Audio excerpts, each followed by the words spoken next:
Steve Lee, the Senior Vice President of KDVA. The sequence of events will be opening remarks from the KDVA Chairman and President, General Retired Vincent Brooks. Then we will have a modified discussion with our panelists. We will close the webinar with Q&A with our audience members.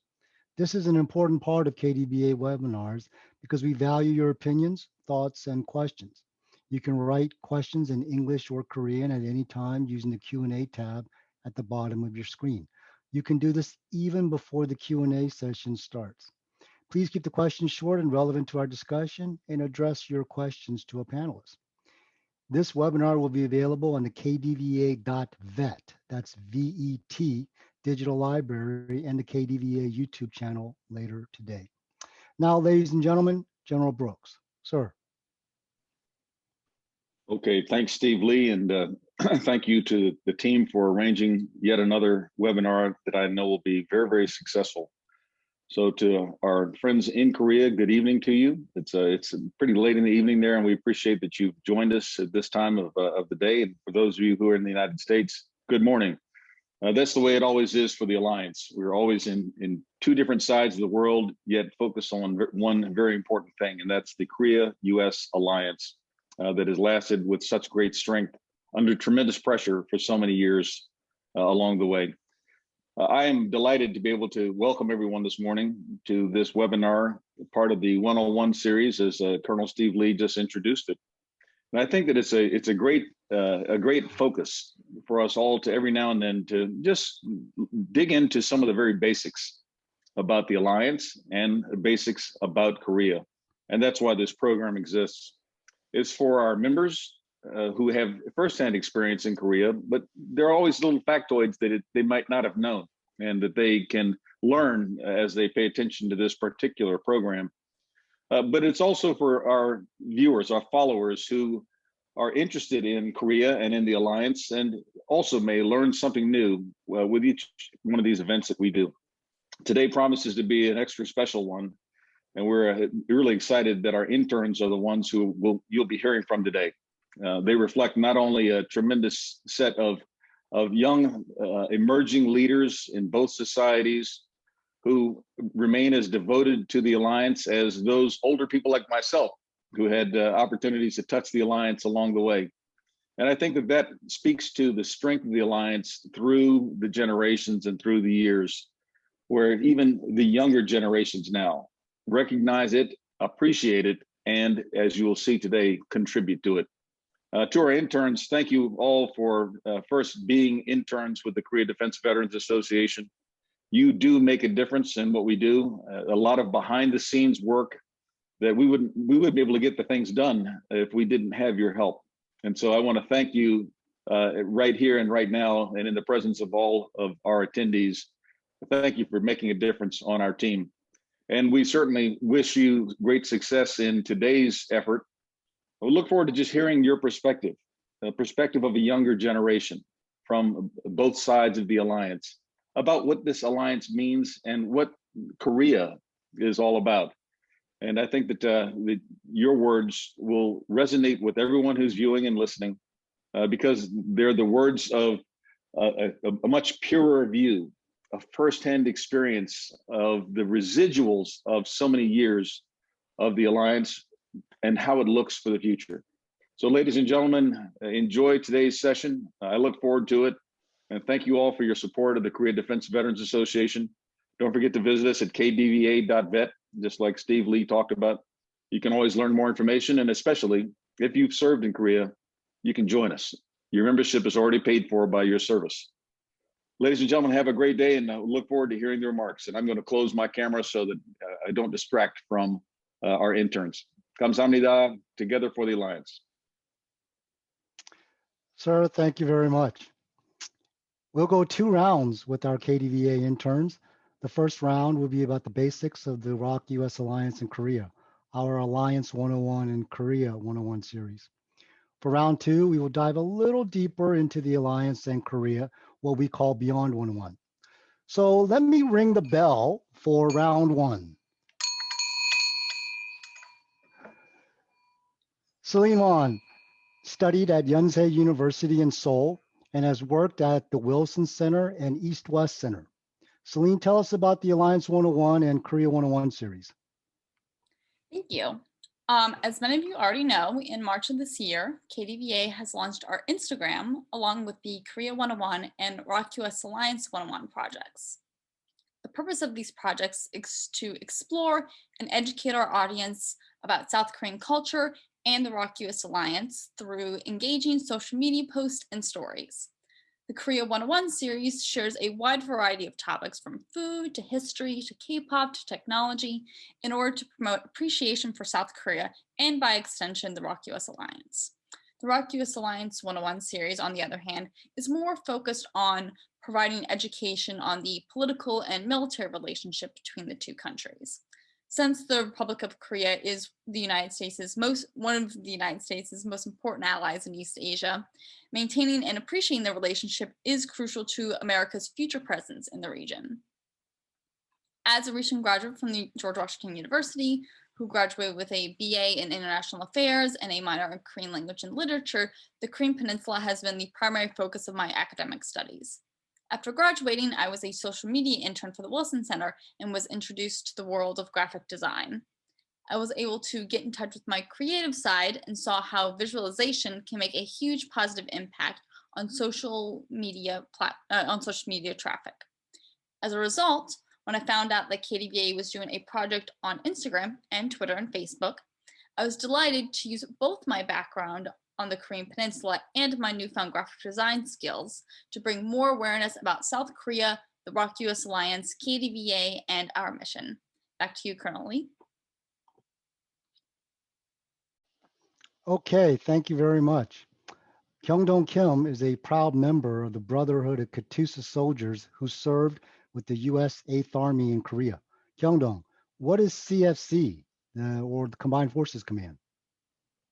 CFC, or Combined Forces Command, is the warfighting headquarters operated by the ROK-U.S Alliance to deter and defeat outside aggression, including North Korea. So, what I'm going to explain about CFC consists of three aspects: the historical background of CFC, what component commands make up CFC, and how the leaders of the ROK-U.S Alliance operate CFC. All right, let's start with CFC's history. Due to the Nixon Doctrine in 1969, the U.S. 7th Infantry Division was withdrawn from South Korea in 1971. Additionally, because of many incidents along the DMZ and North Korean attacks like the ex-mother incidents in Panmunjom in 1976, ROK and US saw the necessity to establish a combined warfighting command to deter North Korean threats. Therefore, Combined Forces Command was established on November 7, 1978. Additionally, due to rapid growth of ROK's military power, ROK took over Armistice operational control in 1994. Secondly, in CFC, there are 5 combined commands with the US and ROK forces: Combined Ground Component Command, Combined Naval Forces Command, a Combined Air Component Command, a Combined Marines Component Command, and a Combined Unconventional Warfare Command. Its active duty troop size is more than 600,000, and in wartime, 3.5 million ROK reservists could be mobilized, as well as additional US forces from outside Korea. Lastly, the CFC commander is a 4-star US general with a 4-star ROK general as deputy commander. This binational manning structure is solidly built throughout the command and staff structure. For example, if the operations section is American, the deputy is a Korean and vice versa. This binational command structure also applies to smaller combat units. In my experience, when my engineer company under 2nd Infantry Division was organizing a combined FTX with a ROK Army engineer unit, I joined command group meetings with my company commander as a Katusa engineer and CO. Enjoy conducting combined ROK clearance missions with ROK Army combat engineers. Thank you, and back to you, Colonel Lee. Okay, thank you. And by the way, we would like to send an early congratulations to Lieutenant General Burleson, Command Sergeant Major Cobb, and the Pacific victors of 8th Army on their founding day on 10 June, this Thursday. Okay, Yuna Cho is at the University of Utah in Incheon, Korea, majoring in behavioral science psychology, communications, writing, and rhetoric studies. Whew, that's a lot of subjects. What can you tell us about the Korean Wave experience? You wrote a pretty cool article about it. Thank you. In the article published in the First Quarter Journal, I mainly discussed how Americans think of the Korean wave. Regarding the similar topic, I'd like to share my personal experience I recently had. I have a good friend, Brian, who I met in a live online classes last spring semester. He was taking the class in Utah while I was in Korea. We have not met in person, but we became a very close friend by sharing Korean wave experience. For example, I introduced Korean cup noodles, which is one of the popular Korean foods, by taking a video to show how to cook. I was impressed by his reaction. He said it was so interesting and sent me lots of emojis. And he actually visited a Korean market in Utah the next day to buy the same cup noodles. I was surprised when he sent me a video that he was waiting for the cooked noodles for 3 minutes. And after that, I got a message from him saying, "This is so amazing." Another fun story is that I let him know what cook means in Korean texting. I said it's like LOL in English texting, and Koreans use cook when they want to laugh in text. Since I taught it to him, he has been using cook a lot on the chat. So this kind of experience allowed me to think the Korean wave can spread through unexpected things. I had no idea that I would boost Korean culture by the video that I cooked the cup noodles or just one text to explain what cook means. Okay, Cornelia, back to you. Okay, everyone, please meet Suji Hong. She is at Kyung University in Seoul, majoring in economics. She had a very interesting experience at Camp Humphreys in Korea. Suji, what was it like going to an American base in Korea for the first time? In 2018, my dad asked me to go to Camp Humphrey with him, where they held a Katusa annual event with American soldiers. To be honest, it did not sound appealing at first, because I was not so good at dealing with unfamiliar situations and people. But my father cheered me up by saying that I'll do good since I have attended middle school and high school in US and have a good understanding of American culture. His kind words meant a lot to me. I decided to visit an American base in Korea for the first time. When I arrived at the Camp Humphrey, soldiers at the entrance were very strict, so I was a bit scared. But I was soon able to understand them when my father told me that it is because security is always their first priority. When I entered, US soldiers were cheering for Katusa on stage by calling their Korean name. I was surprised that they were not so much different from me and my friends. I actually thought soldiers were people who are far from a person like me who are living an ordinary life.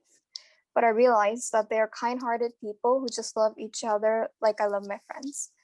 I heard that there are many US soldiers who once participated in the Korean War searching for Katusa who fought together. I can't even imagine how much they miss their friends who fought together risking their lives. Before visiting Camp Humphrey, I always wondered what role exactly Katusa plays in hardening our relationship between US and Korea. After participating in this event, I realized that Katusa is a small diplomat bridging two countries. It was really touching to know that people with different cultural background can bond with one another aiming for the same goal. That night, regardless of our backgrounds, we were one. Thank you. Wonderful, Suji. Okay, this is for Sarah Jung, who is working on her master's degree in Asian Studies at George Washington University in Washington, D.C. Sarah, you wrote an article about the Korean War and why it should not be called the Forgotten War. Please talk to us about that. Thank you, Colonel Lee. So for me, I don't think the Korean War should be called the Forgotten War because first, it's a disservice to those who served in the war, and it's not just the US and Korea forces. 15 UN member states sent troops to South Korea, so calling the Korean War the Forgotten War is actually a huge disservice to Canada, Ethiopia, and many other countries who not only sent troops, but also medical supplies right after World War II. So it's a huge sacrifice that they made. I also wanted to educate people on the Korean War, which is why I joined KDVA as an intern. And second, the Korean War is still ongoing since there is no peace treaty, but people often forget that. And lastly, the objective of the ROK-U.S. Alliance has not changed, which is to protect South Korea from North Korean threats. The threat of North Korean attack is always there, decades after the Korean War. So for example, North Korea torpedoed the ROK ship Cheonan and also attacked Yeonpyeong Island in 2010. And South Korea is also an important ally of the United States and the only ally with the Mutual Defense Treaty. So these attacks are directly related to US foreign policy. These are certainly reasons why the Korean War should not be called the Forgotten War. And unfortunately, many veterans are now in their 90s, which means that there will be less people who actually remember the Korean War. So I think this is the important time to make constant efforts to prevent the Korean War from actually being forgotten. Back to you, Colonel Lee. Okay, sir, well said. Ellis Prescott, you just finished your first year at Catholic University in Washington, D.C. Thanks for your article about the Korea-U.S. Free Trade Agreement, or KORUS FTA. What are some thoughts on the subject? Yeah, so thank you for that question. As President Biden said on the 21st, the KORUS Free Trade Agreement, or the Korea-U.S. Free Trade Agreement, is a bedrock for the economic relationship aspect of the ROK-U.S. Alliance. This agreement relaxed the trade tariffs between the countries in 2012, and both economies prospered because of it. Every single economic sector that was in the treaty, or was in the trade deal, has prospered since 2012. Now that we are coming out of the pandemic and both of our economies are suffering, both countries will need to increase trade in areas where the KORUS FTA covers. For example, aerospace equipment and auto parts, both those sectors have been massively reduced by the coronavirus pandemic. One lesser known aspect of the KORUS Free Trade Agreement is that it protects intellectual property rights in Korea. This is invaluable as both economies are seeing an increase in online jobs. Now, as recently as 2 months ago, we have seen more cyber attacks, which are impeding our intellectual property rights in both Korea and the United States. Considering our two countries are the two strongest democratic economies of the world, it is clear that we need to continue this tradition of trading with each other. And each country has to help its own producers and consumers, which is why I think the KORUS Free Trade Agreement has been one of the best trade deals in the last two decades. Thank you, Colonel Lee. Back to you. All right, Alice. Now let's meet Seyoung Hwang, who is at Korea University working on political science and international relations. I appreciated your article about young Koreans' perspective about Korean unification. It's a pretty heavy topic. Seyoung, what were some of the highlights? Thank you. Korean reunification is a hotly debated topic within the South Korean domestic. People at all ages and generations have different thoughts on reunifying with Pyongyang. And in the article, I wanted to introduce how the young generation perceives this issue. And I argued that there are several factors that need to be considered as to understanding why South Korea's young generation stands against reunification. And if I take one example, South Korea's youth tend to view North Korea issues from a very realistic point of view. I like to call this young generation a North Korea nuclear generation. Ever since the outbreak of the first North Korea nuclear crisis in the early 1990s, those who are in their 20s, including myself, have witnessed many historical moments between Seoul and Pyongyang. There were good times when people thought peace was just around the corner, and yet there were also horrible memories that have been engraved in the young generation's hearts. For instances, there were the battles of Yeonpyeong, the sinking of the ROK Navy corvette Cheonan, the shelling of Yeonpyeong Island, the wooden box landmine explosion in the demilitarized zone, and the demolition of the Inter-Korean Liaison Office just a few years ago. These were all incidents that have affected young people's perception of North Korea and have made them realize security concerns are real. So in this sense, such issues have made a young generation become more realistic and regard Pyongyang as an untrustworthy partner when it comes to reunification issue. Back to you, sir. Okay, great. So now we go into round two. Okay, this time let's start with Sarah Jung. You wrote an article about Mr. Sonny Park, who has spent his life building bridges between South Korea and the United States. What can you tell us about him? Thank you, Colonel Lee. I love talking about Mr. Sonny Park. He's one of my favorites. I loved interviewing him. So Mr. Sonny Park joined the KDVA, or the Korean augmentee to the US Army, at 19 years old during the 1960s. Initially, he joined to make new friends and finish his military service quickly. But his devotion to the KDVA would metamorphosis into a lifelong commitment towards maintaining the ROK-U.S. Alliance and serving others. To Mr. Park, the foundation of the ROK-U.S. Alliance is the close personal relationship between Americans and Koreans. During his days as a KDVA, Mr. Park saw that a village near the DMZ became isolated every time there was a flood. The villagers asked Mr. Park to ask if the U.S. military could build a bridge, and he persuaded the U.S. commander to build a bridge. So to outsiders, this is just a plain wooden bridge that is 30 yards long, but for the villagers and the American military, this bridge was also a symbol of the relationship between South Korea and the United States, like what Suji said in her part in round one. So, like the ROK-U.S. Alliance, the bridge is still there decades later, according to Mr. Park. This was the beginning of his philanthropic donation or augmentation to those who needed a helping hand. Mr. Park's most outstanding characteristic is his lifelong commitment in helping others and giving back to the community. So after moving to America, Mr. Park started a very successful cleaning company and calls himself the chief executive janitor.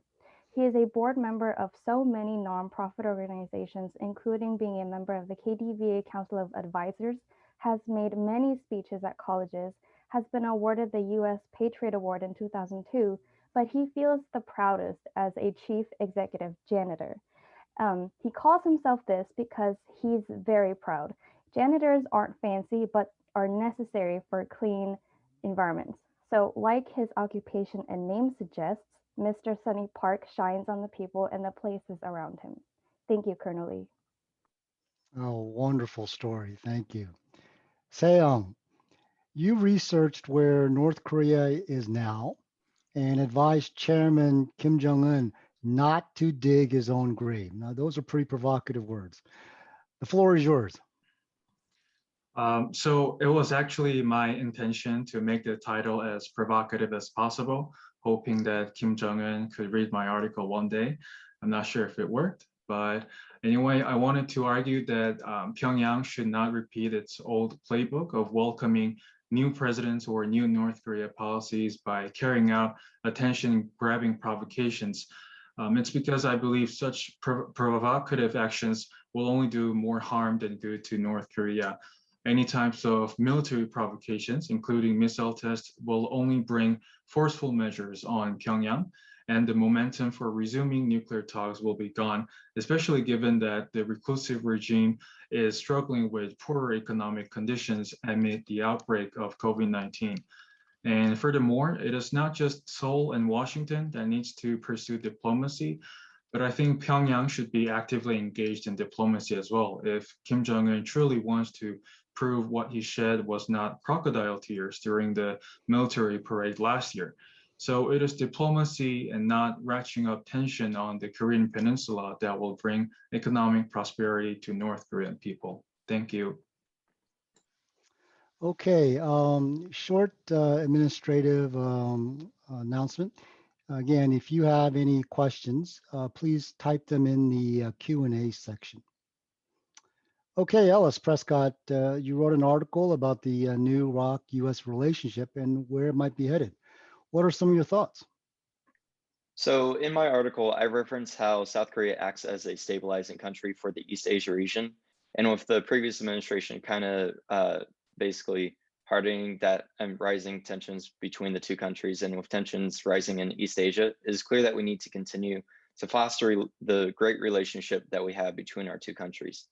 Not only should we see efforts to denuclearize the Korean Peninsula, but also a joint effort to maintain peace in the South China Sea and the Taiwan Straits. With China increasing its activity in the Taiwan Straits, Korea, Japan, and the United States are all big stabilizing agents in the region, and that could be helpful for the entire world. because these goals aren't possible without a strong alliance. I'm sure that both the United States and Korea will aim to strengthen the alliance in future years, whether it's by the defense of the Korea, or whether it's for the defense of South Korea, or more trading to help the citizens of each country. Thank you.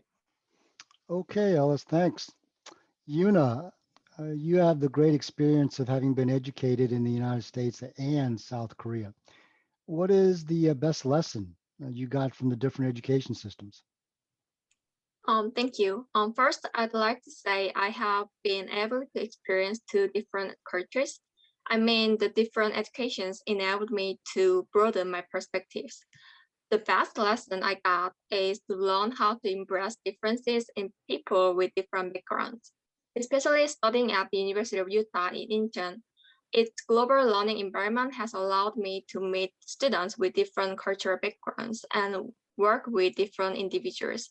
Taking classes and working team projects with them were great experience for me to learn the importance of embracement. I think this is a very important point in my learning experience. I'd also like to mention that the two educations allowed me to voice myself in two different languages, Korean and English.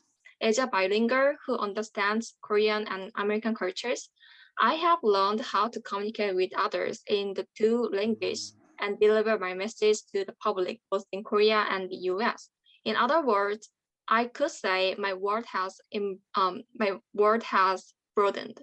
For example, I often think if I were not studying in US or Korea, I would not have made great things at KDVA. So I'd like many Korean students not to be afraid of experience a different culture. I just want to say, dream your dreams in a broaden world. Thank you, clearly.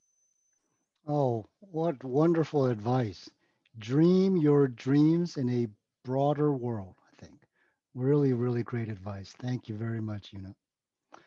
Okay, Gyeongdong, you researched an interesting topic about how you thought China distorts Korean culture and history. Okay, so what are some of the highlights? Thank you, sir. I have two big points about the Chinese government intentionally distorting Korean culture and history. My first point is that we should stay alert for Chinese distortion of Korean culture and history because it is not just a recent occurrence. Chinese distorted historical propaganda has even tried to disturb the ROK-U.S. alliance. As you may have read from my article, Chinese Communist Party, or CCP, has been fabricating the historical facts of the Korean War to just the war to resist the United States and support North Korea. Last year, Chinese distorted history about the Korean War also interfered with BTS, a famous K-pop group, when they expressed appreciation for our combat veterans in the United States and the Republic of Korea. But BTS fans from other countries, the ROK Ministry of Foreign Affairs and the US White House refuted the first Chinese claim.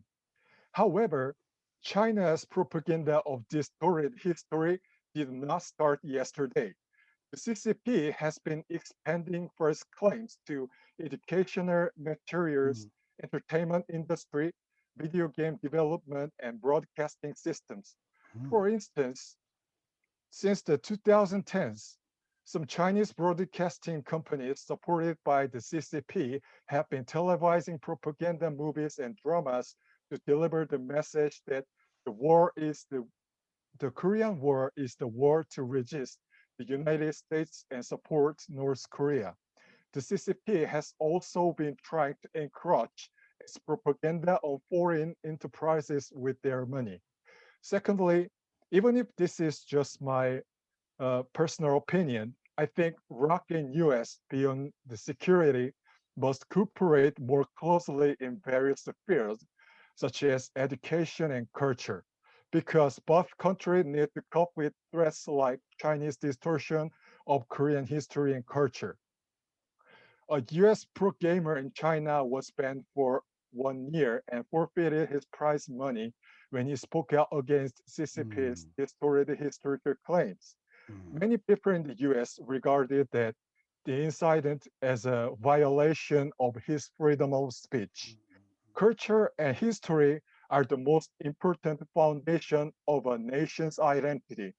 If one nation tries to distort and change another country's history and culture, it is like provoking the other nation and damaging its identity. Thank you. Back to you, Connolly. Okay, Gyeongdong, it's a difficult topic, and I appreciate that you covered it so well. Okay, Celine Mon, tell us about the mandatory military service in Korea from your perspective. So in December of 2020, South Korea's military service once again was the subject of much debate in the country.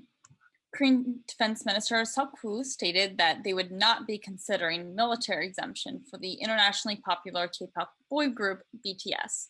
8 days before their eldest member, Kim Seok-jin, turned 28, South Korea's National Assembly revised the country's Military Service Act to allow him and other K-pop idols to postpone service until they are 30.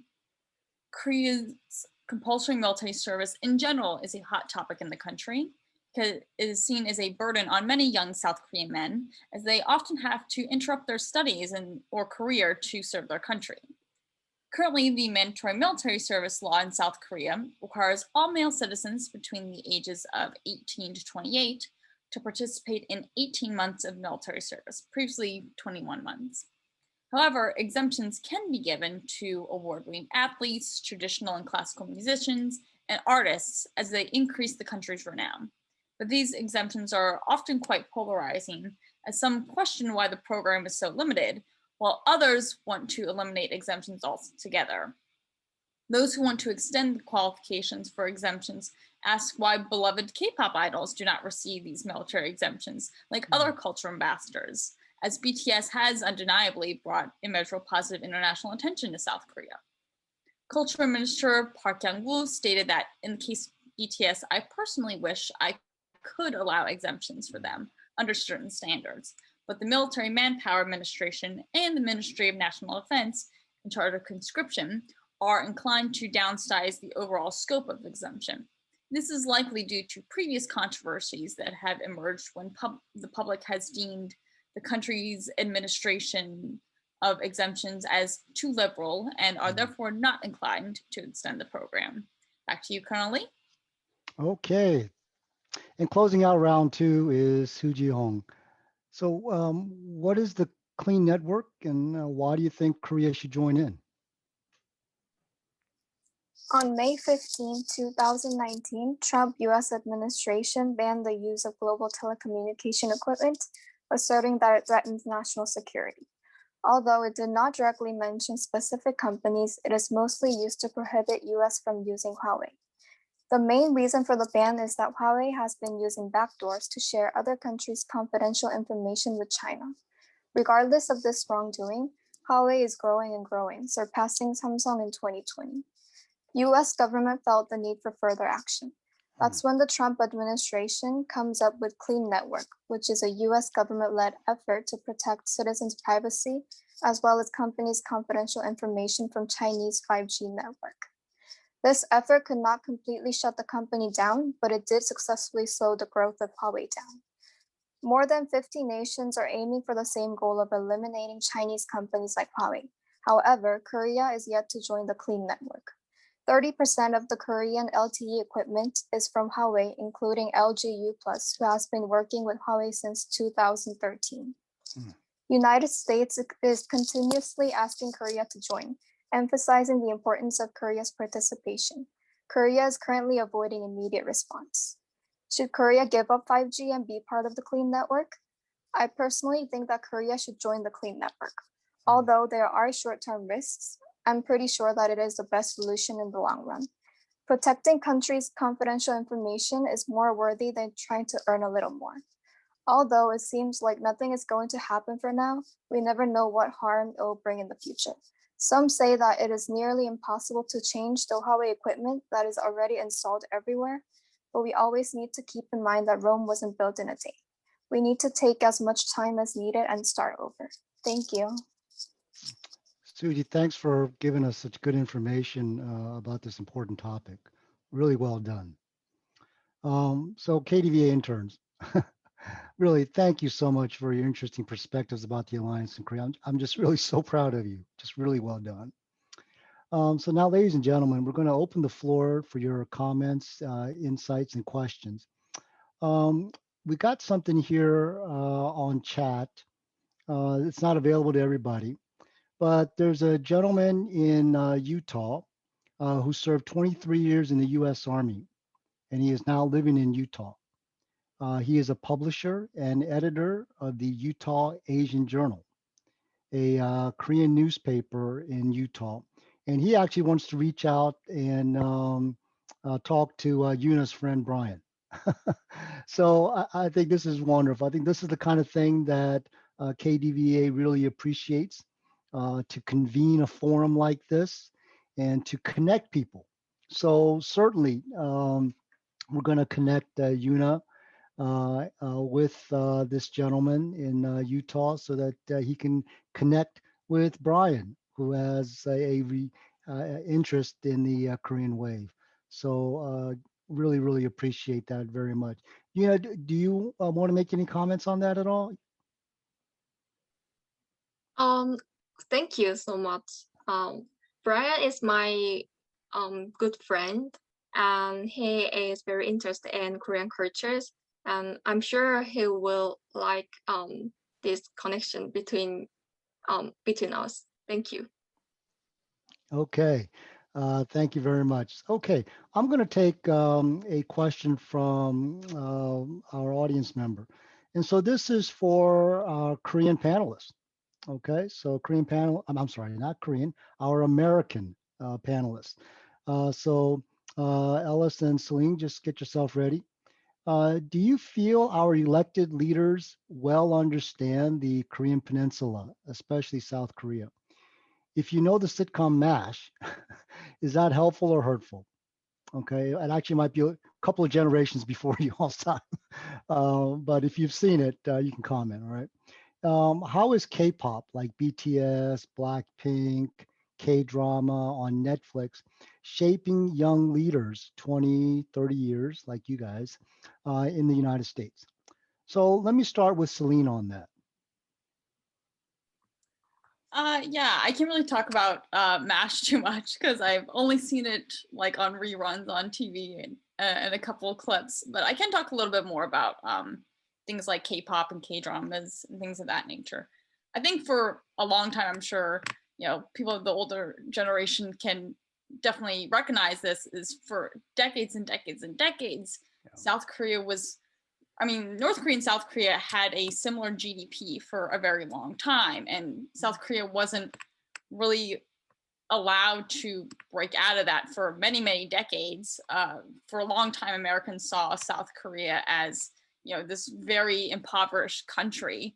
And then, as the decades go by, and I think particularly when South Korea started developing these like technologically advanced companies like LG and some car companies, they were kind of able to like put themselves on the map a little bit more and help the world recognize that they've changed a little bit in the last couple of decades.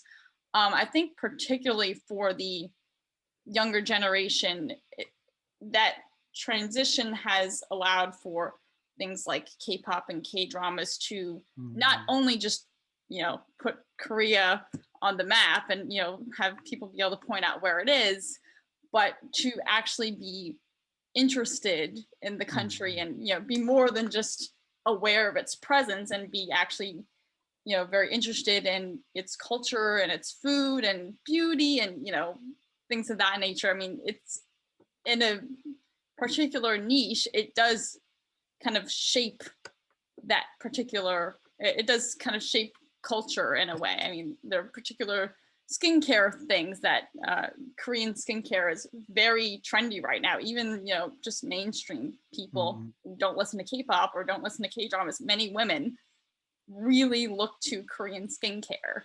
I think that's very interesting. Okay. Yeah. Great, Celine, thank you. Really a lot of good perspective. Ellis, anything to add? Yeah, so the first question, or the first part of the question was, do you feel our elected leaders well understand the Korean Peninsula? And I honestly think that they don't understand it well enough. They understand it a little bit, but they could definitely understand it better.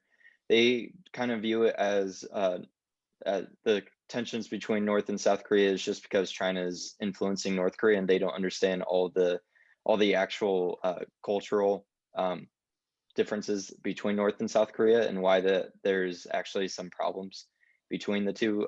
It definitely gets lost when the reports come out to our elected leaders. And I don't want to get too much more political, so that's all I'll say about that. But the other part of the question that I'll address is the sitcom MASH. While I don't know it, as much, I can't imagine it's that hurtful because, as Sarah said, the Korean War should not be called the Forgotten War, and it kind of has that title right now.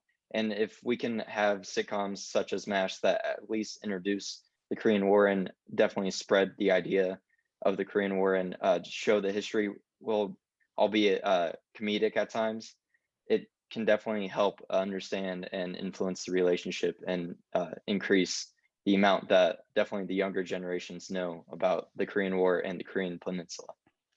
That's all I have to say. Okay, wonderfully done. Thank you very much. For our Korean interns, what do you think many Americans don't understand about Korea? So for this one, let me start with Suji.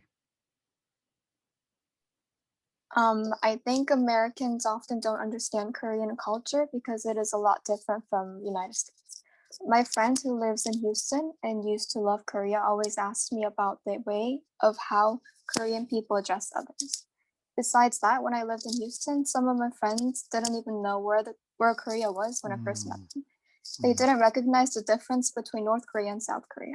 But these days, I think many people know a lot about Korea thanks to K-pop and Korean movies like Parasites. And I think United States and Korea are understanding each other better and better as time goes by. Thank you. Okay. Seo, what do you think? Well, yeah, so I have a similar opinion with Suji. Like, I think not many Americans like fully understand the Korean culture. Like, it could be very unfamiliar for them, especially in terms of addressing the others. Like in Korea, we have this hierarchy. In America, it's very common for young adults or even children to call their elders by their first names, but it's completely different in South Korea. South Korean culture has been strongly influenced by the Confucian philosophy, and this has resulted in hierarchy in Korean society where one must show a level of respect and subservience to those who are older. And even when you're eating out, oldest person is supposed to be the first one to eat at the table, and younger person is supposed to serve the others by pouring drinks and grilling the meat and so forth. So by understanding this culture more in depth, I think will definitely help strengthen the communication between the two people in the long term. Thank you. Great. Our next question is going to be for our women participants, but I want to close this one out with Kyungdong and any of his opinions on this. Thank you, sir. In my case, I want to talk about my personal experience. When I was a Katusha and hanging out with my American better buddies, we visited the department store and they asked me why Koreans only using the escalator with the only one side to go up and down while the other side is just a waiting line. So I explained them it is a kind of Koreans on etiquette to maintain order when they take the escalator. As we already know, the elevator usually has two lines, while people in the States freely use those two lines when they are taking. People in South Korea, they should vacate the one side, which is usually left side for the people who must be in a hurry to make them go quickly. Other line is for ordinary people who don't need to hurry up. Thank you. Okay, yeah, good observation. Yeah, so when you go to Korea and you just want to stand and just not walk up escalator stay to your right. And then for those that are in a hurry, need to catch a bus or whatever, you can run on the left side of the escalator. All right, so we've got another question from our audience member, and this is for our women participants. Okay, so ladies, get ready, please. What are your thoughts on women professional status and opportunity in Korea? What do you envision as areas of partnership between American and Korean women? So this is a pretty heavy topic. Let me go with Sarah. What do you think? Oh, that's a really difficult question. I'm gonna be really honest, and I'm just gonna say no, but I'll take a stab at it. I mean, I don't know. But this I don't know if this audience means like women in general or women in service or just in general. But In general. in general, uh,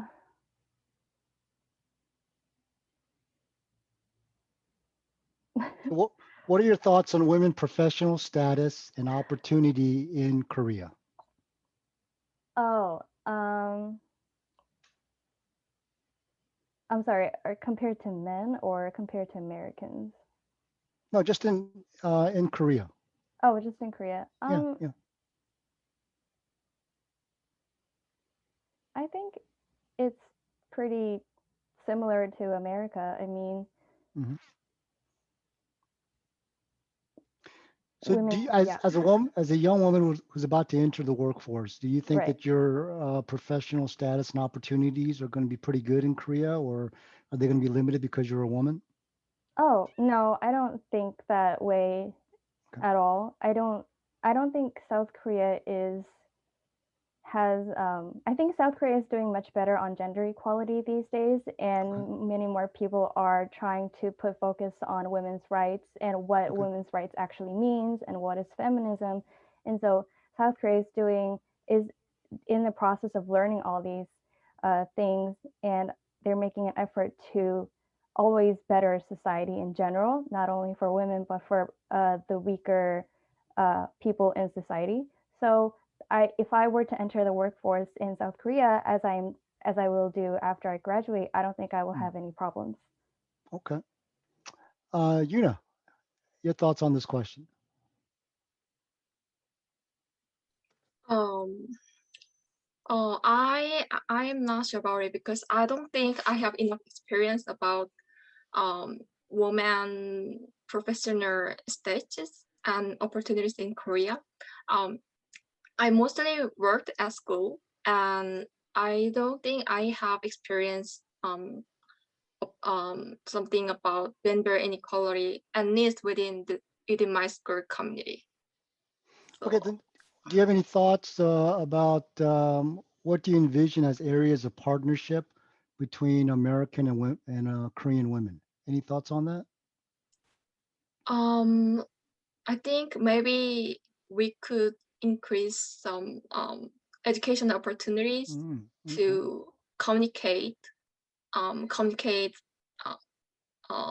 opportunities in communication between in American women and Korean women. Maybe that would be helpful to understand different perspectives between two cultural difference. Okay. Celine, any thoughts on this?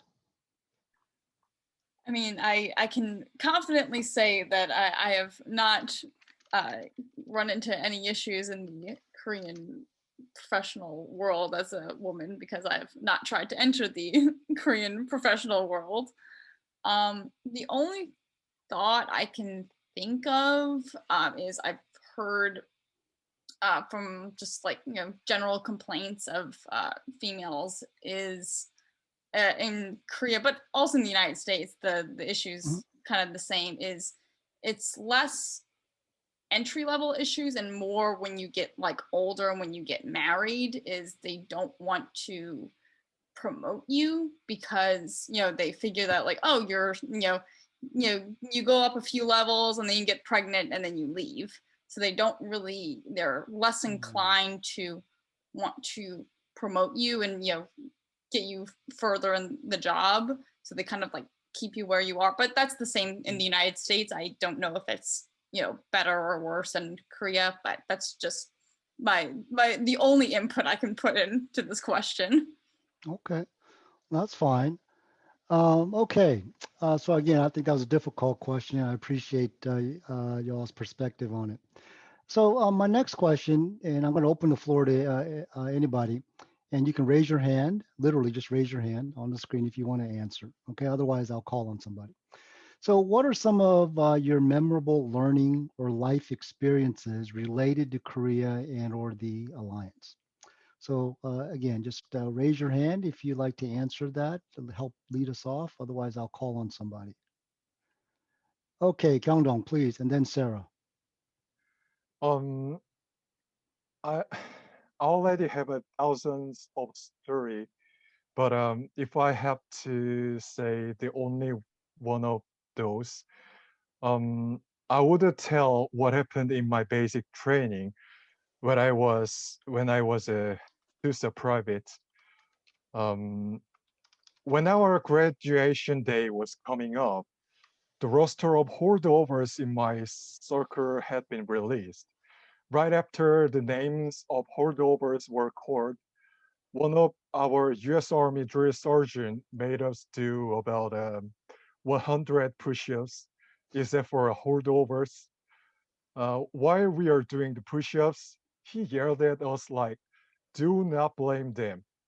You guys should be a lot more professional and much more motivated than any others in your duty station. Those holdovers are also your better buddies, but they are not the lifelong holdovers in the rest of their life. That is why you guys must serve as an example for them. Don't you ever forget that." So through that experience, I learned how the U.S. Army train and make their soldiers, and it became my lifelong lesson. Thank you. All righty. Thank you very much, Hyundong. Okay, Sarah. So my memorable experience in Korea and of Korea in general is just how fast Korea changes and evolves. I just feel like the country is speeding in everything at Mach speed. So for example, I remember my dad telling me when he was in high school and in college, Gangnam, the area of Gangnam just used to be rice fields, and now there's like all these high-rise buildings, and he doesn't even recognize the Han River or any of the buildings because everything changes so quickly. And he has a hard time wrapping his head around all this inertia. He never realized he used to work for Samsung, and he never realized that Korea would be #1 in semiconductors or household appliances. So just talking to my family members who are in Korea and my own experiences in watching Korea grow and the people physically being taller. I used to remember Koreans being a little shorter, but now they're so much taller than I remember. And so that is my memorable experience of Korea. Okay, anybody else? That's actually a pretty cool question. Talk about your learning experience at all about Korea or the Alliance? Anybody else? Okay, well, hey, that's all right. Really appreciate that everyone has put together such a wonderful discussion today. We really want to thank General Brooks very much for his opening remarks and our KDVA interns. You know, our interns are volunteers, okay, who research projects, they write articles, they conduct interviews, support events, and most importantly, you know, they work on and they share their passion and love for the Alliance and our veterans. KDVA is very thankful for them and their efforts. I would also like to recognize Miss Erlene Hollerith, who is both General Brooks's executive assistant and the deputy director of the KDVA internship program. Erlene has helped put all of this together behind the scenes, and we appreciate her efforts and excellent work always. Erlene will be taking over the internship program, starting with the next class in October 2021. Erlene, any comments or words? I just want to say how the interns are so fun to work with. And I've actually learned a great deal just with the 101 series that we've done and the content that I've received from them. So this is a learning experience for me as well. And I'm learning a lot, but also having fun learning about these interesting facts with the 101 series and with the journal articles that you guys are writing and just some side projects that you guys are willing to take on and the time and commitment that you have put into just the work that we do. So again, I really enjoy working with the interns. I look forward to whatever they send me, and I thank you. Okay, thanks, Arlene. So KDVA has an exciting new series that we just launched where we asked senior leaders in the US military to answer this. From my experience, from my service in Korea, I learned. And we will add interviews with these leaders and start to air them later in June. If you, anyone in the audience, would like to answer this question for KDVA to share, please send your short story, about 1 to 2 paragraphs, to kdva.myserviceinkorea@gmail.com. We will announce this program soon, okay? So, but if you would like to go ahead and get a head start, it's kdva.myserviceinkorea@gmail.com. Also, KDVA will conduct a webinar with Korean War veterans and family members on the day that the Korean War started, June 25th at 8:30 a.m. Eastern and 9:30 p.m. in Korea. This is one of the most important and most memorable events that KDVA conducts each year. Tune in to hear unforgettable stories from these unsung heroes and the families who supported and continue to support and love them. So please join us. If you would like to add your voice to supporting KDVA, KUSEF, and the ROK-U.S. Alliance, please consider joining KDVA. It is free and will only take a few minutes at kdva.vet, V-E-T. We would really be honored to have you as a member. And of course, donations are always welcome. So ladies and gentlemen, thank you very much. And we continue to work together for the Alliance. Thank you, everybody. Thank you.